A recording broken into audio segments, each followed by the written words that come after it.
उम्मीद है आप सब खैरियत से होंगे। हम लोग ICS पार्ट 1 की कंप्यूटर की बुक पढ़ रहे हैं और कंप्यूटर का जो फर्स्ट चैप्टर है उसका नाम हमारे पास है बेसिक्स ऑफ इंफॉर्मेशन टेक्नोलॉजी, जो कि आपको पता है।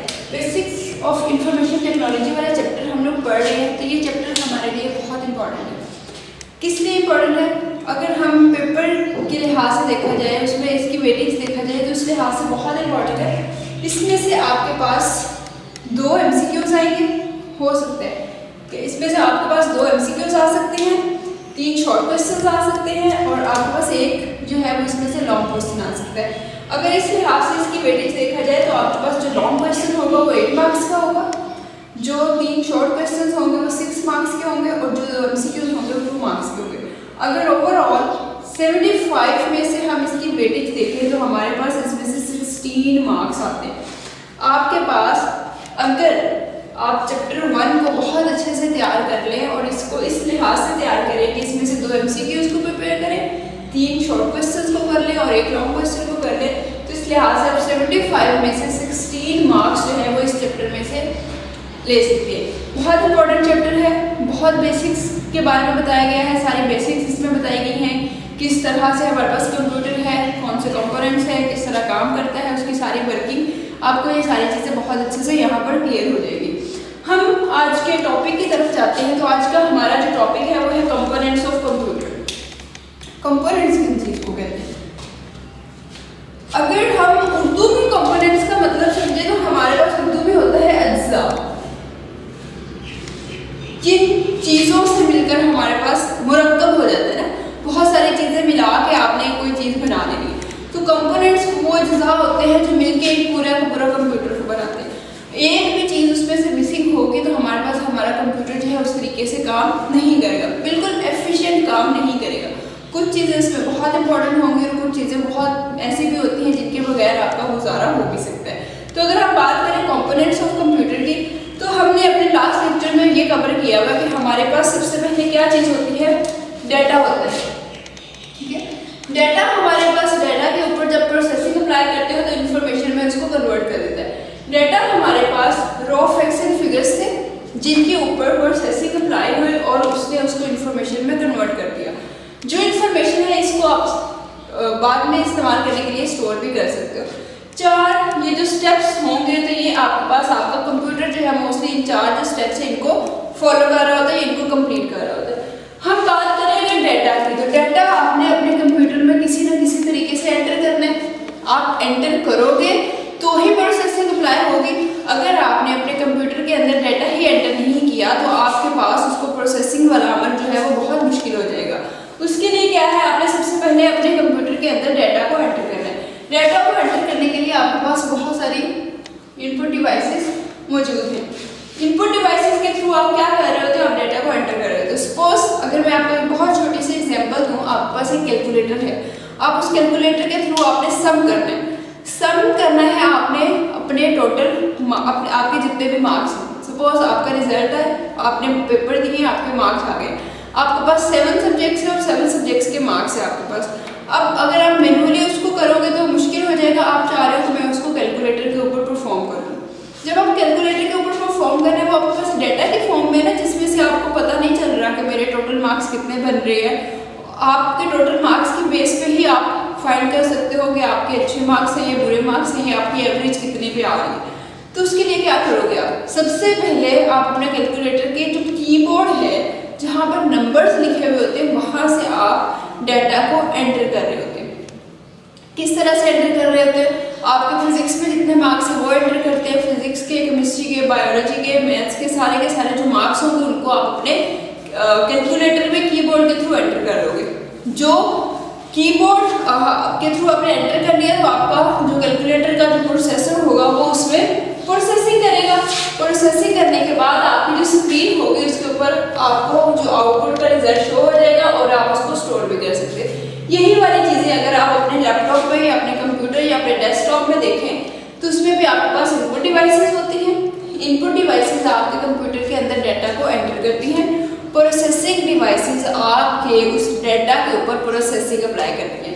सपोज आपने एवरेज निकालनी है, आपने सम निकालना है, आपने उसमें से माइनस फाइंड आउट करना है, जो भी चीज़ आपने उसमें से फाइंड आउट करनी है। आप सिर्फ डेटा एंटर करोगे, आपका कंप्यूटर जो होगा, जो प्रोसेसिंग डिवाइसेस होंगे वो उस पर प्रोसेसिंग करेंगे और उसके बाद जो आउटपुट होगी फिर वो आपको नज़र भी आएगी। क्योंकि अगर आपको आउटपुट नज़र ना आए तो आपको ये कंफर्म ही नहीं होगा कि क्या ये रिजल्ट्स ठीक आए हैं या ठीक नहीं आए, या क्या इस पर प्रोसेसिंग अप्लाई हो चुकी है या नहीं हो चुकी। तो आपके पास प्रोसेसिंग के बाद जब आप देखते हो आउटपुट डिवाइसेस, तो आपके पास बहुत सारी आउटपुट डिवाइसेस अवेलेबल हैं। उन आउटपुट डिवाइसेस में आपके पास आपकी कोई स्क्रीन आ जाती है, सॉफ्ट फॉर्म में देखे तो, हार्ड फॉर्म में देखने तो एंड पे आपके पास प्रिंट आउट उस चीज़ का निकल आता है। तो इस तरह बहुत सारे आपके पास आउटपुट डिवाइसेस भी हैं। इस तरह अगर आपने उस डेटा को स्टोर करना है बाद में इस्तेमाल के लिए, तो आपके पास बहुत सारी स्टोरेज डिवाइसेस भी हैं। आप अपने उन स्टोरेज डिवाइसेस के अंदर अपने उस डेटा को बाद में सेव कर सकते हो। तो इस पूरे प्रोसेस में हमारे पास बहुत सारी डिवाइसेस काम कर रही है। इनमें से हमारे पास इनपुट डिवाइसेस भी है, प्रोसेसिंग भी है, आउटपुट भी है और स्टोरेज भी है। इनमें से कोई एक डिवाइस भी अगर मिस होगी तो आप काम नहीं कर सकते। सपोज इनपुट डिवाइसेस में आपके पास डेटा एंटर करने के लिए कोई डिवाइस मिस है तो आप डेटा एंटर नहीं कर सकते। प्रोसेसिंग में कोई डिवाइस मिस है तो आप प्रोसेसिंग नहीं कर सकते। आउटपुट में कोई मिसिंग है तो आपके पास आउटपुट स्टोर नहीं हो सकती, या स्टोरेज में कोई डिवाइस मिस है तो आपके पास स्टोर नहीं हो सकता डेटा। तो इन सारे के सारे प्रोसेस को देखते हुए जो जो डिवाइसेस इन्वॉल्व हैं इनको हम लोग कैटेगरीज में डिवाइड कर देते हैं। तो हम यहाँ पर कह सकते हैं कि जो हमारे एक कंप्यूटर के कंपोनेंट्स होते हैं वो हमारे पास ये 4 कंपोनेंट्स होते हैं। ये 4 कंपोनेंट्स हमारे पास होंगे तो हमारा जो कंप्यूटर होगा वो एक एफिशिएंटली काम करेगा। अगर इनमें से कुछ भी मिसिंग होगा तो हम उस तरीके से डेटा को प्रोसेस या एंटर या उसमें से आउटपुट नहीं फाइंड आउट कर सकते। तो कंपोनेंट्स को फाइंड करने के लिए हमने इनको जिन डिवाइसेस में डिवाइड किया, सबसे पहले हमारे पास इनपुट डिवाइसेस आ जाती हैं, प्रोसेसिंग डिवाइसेस हैं, आउटपुट डिवाइसेस हैं और स्टोरेज डिवाइसेस हैं। इनपुट डिवाइसेस एंटर करती हैं डेटा को कंप्यूटर के अंदर। क्या करती हैं? To enter data. ये हमारे पास डेटा को एंटर करने के लिए इस्तेमाल होती हैं जो हमारे पास इनपुट डिवाइसेस होती हैं। इसमें हमारे पास हमारा कीबोर्ड आ गया। सबसे बेहतरीन अगर एग्जांपल मोस्टली देखा जाए तो कीबोर्ड और माउस ऐसी डिवाइसेस हैं जो हमारे पास डेटा को एंटर करने के लिए इस्तेमाल होते हैं। सिंपल सी एग्जांपल आपके इस तरह से ले लें कि आपके पास एक अपना फ़ोन है और आपके पास वहाँ पर एक कीपैड है। चाहे आपके पास कोई भी फ़ोन है, आपके पास स्मार्टफोन्स हैं या आपके पास कीपैड्स वाला फ़ोन है, आपके पास क्या होता है, आपने किसी को फ़ोन करना है तो आप क्या करते हो, वहाँ से नंबर डायल करते हो। जब आप उस कीपैड के थ्रू नंबर को डायल कर रहे होते हो तो बेसिकली आप ये कर रहे होते हो कि उसके अंदर डेटा को एंटर कर रहे होते हो। अगर आपके पास कीपैड ना हो तो क्या आप डेटा एंटर कर सकते हो? बिल्कुल नहीं, आप डेटा एंटर नहीं कर सकते। आपका डेटा एंटर नहीं होगा तो आपकी कॉल भी नहीं होगी।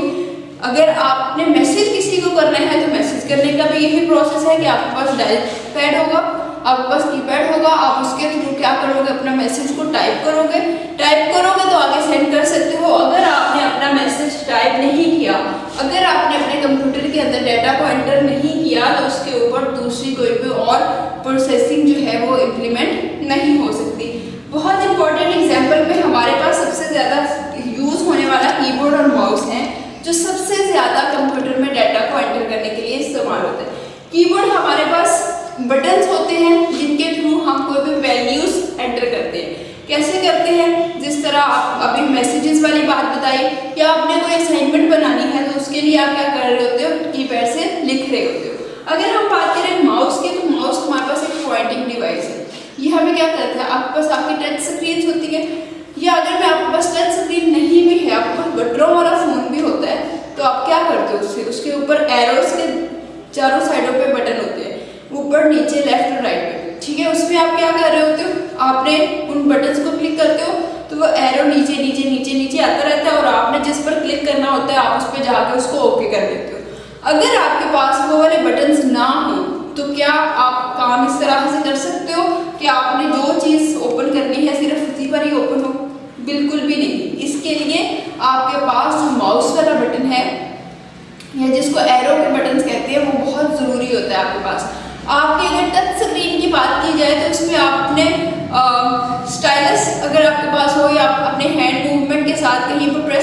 हो, ड्रैग कर लेते हो चीज़ों को, आइकन्स वगैरह को, या स्वैप कर लेते हो, स्वाइप करते हो आप तो वो नेक्स्ट स्क्रीन पर चला जाता है। तो ये सारी की सारी चीज़ें आप क्या कर रहे हो, तो आप उसको इंस्ट्रक्शंस दे रहे होते हो कंप्यूटर को कि क्या काम करना है।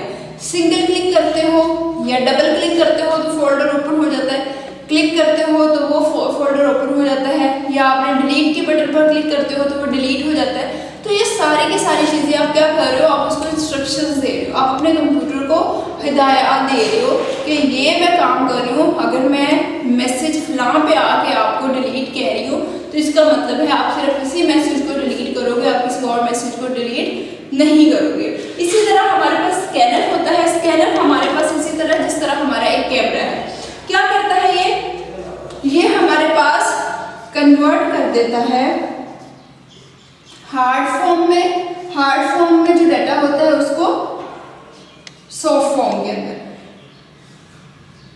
इसकी एग्जांपल इसी तरह है जिस तरह आप अपने कैमरे के थ्रू पिक्चर्स ले लेते हो। आपके पास आपकी असाइनमेंट है, आपने पेज के ऊपर अपनी असाइनमेंट में टाइप किया, आपने उसकी पिक्चर ली तो वो किस फॉर्म में कन्वर्ट हो गई, सॉफ्ट फॉर्म में।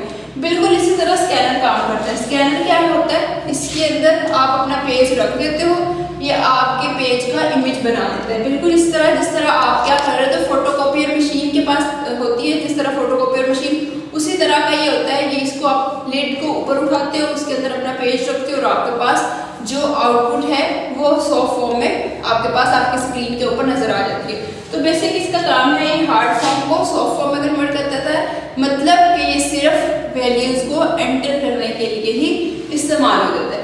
जब आपने एंटर कर दी अपने कंप्यूटर के अंदर सारी की सारी वैल्यूज या डाटा या जो भी चीज़ आपके पास है, तो आपके पास अगला काम आता है प्रोसेसिंग डिवाइसेस का। प्रोसेसिंग डिवाइसेस क्या करते हैं, प्रोसेसिंग डिवाइसेस में आपके पास सीपीयू बेहतरीन एग्जाम्पल है। सीपीयू के अंदर आपके पास प्रोसेसर लगा हुआ होता है, वो क्या कर रहा होता है, वो पूरी की पूरी प्रोसेसिंग कर रहा होता है। सीपीयू को अगर हम कहें तो वो सेंट्रल प्रोसेसिंग यूनिट है। ये ऐसे मतलब आपको नाम से पता चल रहा है कि ये प्रोसेसिंग यूनिट है जो सारे के सारे कंपोनेंट्स को हैंडल कर रहा होता है। तो इसमें प्रोसेसिंग से रिलेटेड जितना भी काम होता है उसको हैंडल कर लेना होता है। मदरबोर्ड के ऊपर आपके पास प्रोसेसर लगा हुआ होता है, वो प्रोसेसर इन सारी की सारी हिदायत को देख रहा होता है। सीपीयू के अंदर हमारे पास बहुत सारे और कंपोनेंट्स आ जाते हैं। एएलयू आ जाते हैं, अरिथमेटिक लॉजिक यूनिट आ जाता है, सीयू आ जाता है। वो क्या कर जाते हैं, जो अरिथमेटिक से रिलेटेड काम है, प्लस माइनस इससे रिलेटेड काम है, तो वो काम अरिथमेटिक यूनिट कर लेता है। जो लॉजिक से रिलेटेड काम है, less than greater than equal to find करना है, तो वो लॉजिक यूनिट कर लेता है। तो इस तरह सीपीयू के अंदर ही ये सारी की सारी प्रोसेसिंग हो रही होती है। आपने दो नंबर को ऐड करना है, वो यहाँ पर आएगा, प्रोसेसर क्या करेगा, उसके ऊपर प्रोसेसिंग अप्लाई करेगा, प्लस करना है प्लस कर देगा, लॉजिकल में कुछ फाइंड करना है तो वो लॉजिक उसकी फाइंड करेगा, और एंड पे उसने जब रिजल्ट कंपाइल कर दिए तो आपके पास आपके आउटपुट डिवाइसेस के ऊपर आ जाएगा। आउटपुट डिवाइसेस में आपके पास बहुत सारी डिवाइसेस आ जाती हैं। सिर्फ यहाँ पर 3 मैंने फिलहाल मेंशन की हैं। आउटपुट डिवाइसेस की अगर बात की जाए तो आउटपुट की डिवाइसेस क्या करती हैं, ये शो करती हैं रिजल्ट को। ये जो रिजल्ट्स होते हैं ये हमारे पास स्क्रीन के ऊपर भी रिजल्ट शो हो जाते हैं, सॉफ्ट फॉर्म में भी कर सकते हैं और हार्ड फॉर्म में भी कर सकते हैं। आउटपुट डिवाइसेस के बारे में बात करें तो सबसे पहले मॉनिटर आ जाता है। मॉनिटर जिसको अब पहले सीआरटी मॉनिटर होते थे, जिस तरह आपके पुराने टीवी होते थे, और अब एलसीडीज और एलईडीज टाइप में आ जाते हैं। तो मॉनिटर्स के ऊपर आपके पास सॉफ्ट फॉर्म में आउटपुट आ जाती है। ठीक है, आप सपोज आप रिजल्ट फाइंड करना है आपने, तो आप क्या करते हो, 2 नंबर एंटर करते हो, प्रोसेसिंग होती है और आपकी स्क्रीन के ऊपर उसका जो रिजल्ट है वो फाइंड होने आ जाता है। इसकी बहुत आसान सी एग्जांपल अगर मैं आपको दूँ तो वैसे ही है जैसे आपका कैलकुलेटर है।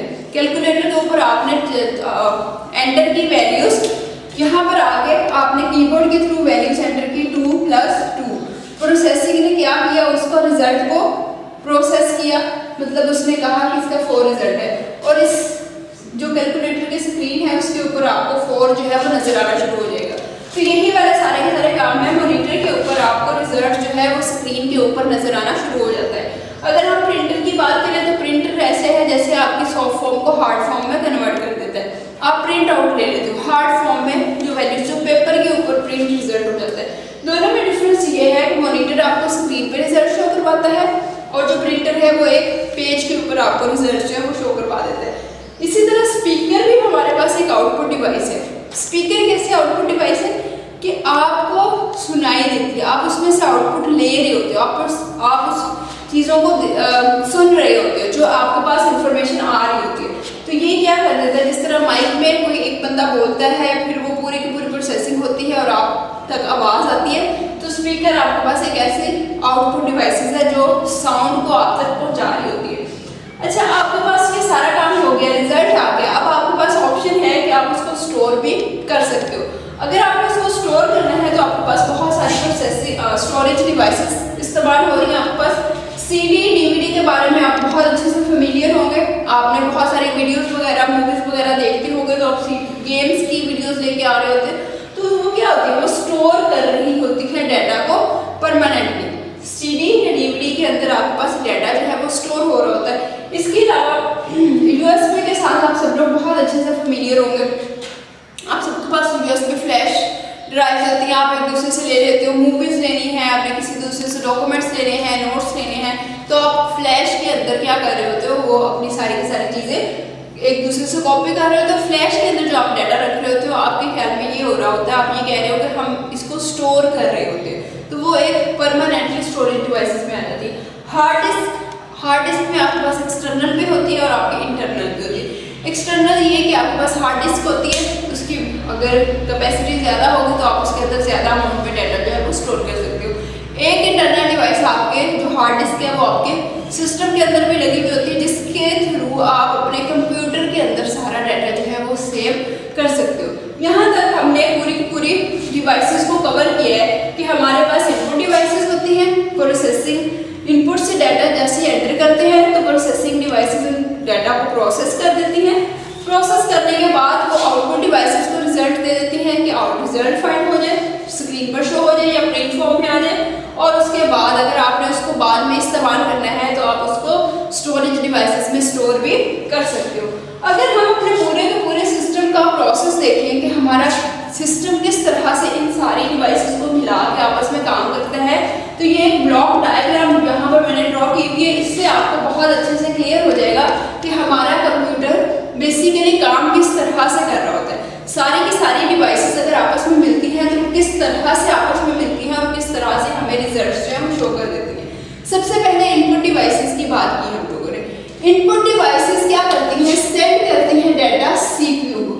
इनपुट डिवाइसेस डाटा जो है वो CPU को सेंड कर देगी। यहाँ से इनपुट के थ्रू आपने डाटा एंटर किया, इनपुट में कोई भी डिवाइस आ गई, जिस तरह हम लोगों ने कहा कि कीबोर्ड के थ्रू या माउस के थ्रू या किसी भी डिवाइस के थ्रू आपने डाटा जो है वो एंटर कर दिया। जब आपने डाटा एंटर किया तो वो आपके पास आपके CPU में आ गया। अब CPU में बहुत सारे ऑपरेशन जो हैं वो परफॉर्म हो रहे होते हैं। प्रोसेसिंग किस तरह से कर रही होती है, इसका स्टोरेज डिवाइसेस के साथ कैसा रिलेशन है, वो हम यहाँ पर देखेंगे। सबसे पहले आप लोगों को ये बात पता है, ये बात आपने नोट की भी होगी कि आप जो भी काम करते हैं, इवन आप अपने फ़ोन की, मैं अगर आपको बार एग्जाम्पल दूँ, बहुत अच्छे से आप फ़ोन अपने स्मार्टफोन्स बहुत अच्छे से यूज़ करते हो और आपको बहुत पता है, आप कोई भी ऐप खोलते हैं, सपोज आपने व्हाट्सएप खोला, आपने फेसबुक खोली या आपने कोई भी और जो आपके पास एप्लीकेशन है आपने उसको रन किया, अगर आप देखेंगे तो उसके जो करंटली यूज़ या आपने रिसेंटली जो ऐप्स ओपन थी वहाँ पर आपको वो वाली ऐप्स जो है वो नज़र आ रही होंगी। वो आप उसको बंद भी करते हैं, आप उसको क्लोज भी करते हैं, तो वो वहाँ पर आपके बैकग्राउंड पे रन कर रही होती है। तो वो किस तरह से होती है, वो आपकी रैम में आ जाती होती है। वो सारी की सारी जो भी एप्लीकेशन है, जो भी एप्लीकेशन आप रन करोगे वो आपकी जो रैम है उसके अंदर लाजमी रन होगी।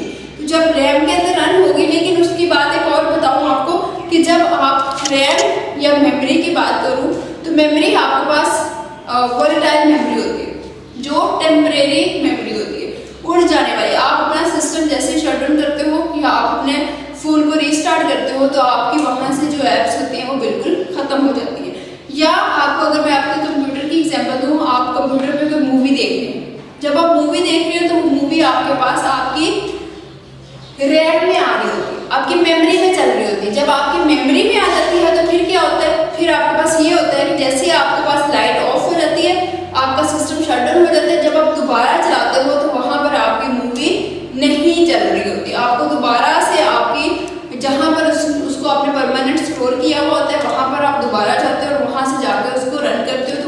पास मेमोरी में आ जाती है। तो वो तमाम के तमाम प्रोग्राम जो आप करंटली हैंडल कर रहे होते हो, करंटली यूज में है, वो सारे के सारे मेमोरी में आ जाते हैं। मेमोरी में होते हैं लेकिन मेमोरी में ये टेम्परेरी होते हैं, ये टेम्परेरी मेमोरी होती है, ये परमानेंट नहीं होती, ये थोड़ी देर के लिए होती है, वॉलेटाइल होती है। जैसे ही आपका सिस्टम शट डाउन होता है आपकी ये वाली मेमोरी जो है वो खत्म हो जाती है। अगर आपने कोई चीज़ सेव नहीं की हुई तो यहाँ वाली जो मेमोरी होगी, इसमें जो भी चीज़ होगी वो आपकी सेव नहीं होगी बल्कि वहाँ से रिमूव हो जाएगी। मेमोरी के अंदर आ गई तो सीपीयू एग्जीक्यूट कर देता है कंप्यूटर के इंस्ट्रक्शन को। इसने क्या कहा था, इसने कहा प्लस करना है तो प्लस कर देगा, इसने कहा एंटर में आके कहा माइनस करना है तो माइनस कर देगा। जो भी हिदायत इधर से आई हुई होगी सीपीयू उनको एग्जीक्यूट कर देगा। अगर यहाँ पर माउस ने कहा था कि मैं डबल क्लिक कर रहा हूँ और डबल क्लिक करने का मतलब है कि इस वाले फोल्डर को ओपन कर दो, तो ये आपके पास जो इंस्ट्रक्शंस हैं, जो हिदायत हैं, आपका सीपीयू उन हिदायत को क्या कर देगा, एग्जीक्यूट कर देगा या रन कर देगा। अब यहाँ से अगर आपने स्टोर करना है तो आप उसको सेकेंडरी स्टोरेज डिवाइसेस के अंदर स्टोर करोगे, ठीक है। Secondary storage devices stores data and programs permanently, ठीक है। इसमें जो आपके पास डेटा स्टोर होता है वो परमानेंटली स्टोर हो रहा होता है हमेशा के लिए। जब तक आप उसको खुद डिलीट ना करो वो नहीं होता। जिस तरह आपने अपने सी ड्राइव में, सॉरी ई में, एफ में, डी में जो भी आपने ड्राइव बनाई हुई होंगी उसके अंदर जिस तरह आपने बहुत सारा अपना डाटा स्टोर किया हुआ है, आपने अपनी पिक्चर्स, अपनी बुक्स, आपके नोट्स वगैरह वहाँ पर सेव है, तो ये वो वाली मेमोरी होती है। स्टोरेज डिवाइसेस में आपके पास ऐसी डिवाइसेस होती हैं, स्टोरेज कैपेसिटी जिनकी ज़्यादा होती है और इनके अंदर आप परमानेंटली डाटा को स्टोर कर सकते हो। यहाँ पर डाटा जो है वो मुस्तकिल स्टोर हो जाता है। अगर यहाँ पर स्टोर हो गया है तो ठीक है, अगर यहाँ पर स्टोर नहीं हुआ तो यहाँ से अगर सिस्टम शट डाउन होगा तो टेम्परेरी मेमोरी से आपका जो डाटा है वो सारा खत्म हो जाएगा। जब सीपीयू ने सारे के सारे इंस्ट्रक्शन को एग्जीक्यूट कर दिया तो वो दोबारा इधर आ जाएगा और आउटपुट डिवाइसेस जो है उनको रिजल्ट दे देगा।